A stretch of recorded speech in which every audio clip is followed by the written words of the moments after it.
Hello everyone, মানিস ব্লগে তোমাদের আরও একবার ওয়েলকাম। তো আজকে চলে গেছিলাম স্টার মলের বাজার কলকাতায় পুরীর জন্য কিছু জামা কাপড় কেনার জন্য। তো ওখানে গিয়ে পুরীর খালি অবস্থাটা দেখো। পড়ি বাবা পড়ি পড়ি পড়ি হ্যাঁ, তোমাকে ডিস্টার্ব করছি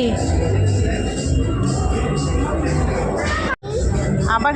পড়ি পড়ি দুষ্টুমি করছো? পড়ি পড়ি বলো বলো।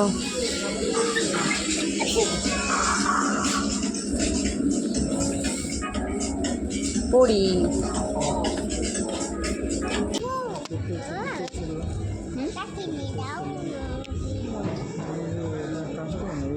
ওইটা যে 2000 টাকা বলছে ওইটা দিয়ে দিন, তাহলে আমি নিয়ে নিচ্ছি এখন বড়োটা।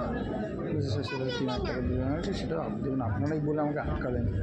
ঠিক আছে, এখন আপনার কাছে মাল নেই, তো ওই জন্যই বললাম যদি ওটা হয় তাহলে দেখছি স্যার দেখছি। বলো। তো ওখানে যে জামাটা পরে গেছিলো, একটু জল খাওয়া থেকে একটু পরে গেছিলো, তো যে নতুন জামাটা কেনা হয়েছিল সেটাই ওকে পরিয়ে দিয়েছি। তো এই হলো পুরীর অবস্থা। চলো ভিডিওটা এখানেই এড করলাম, টাটা।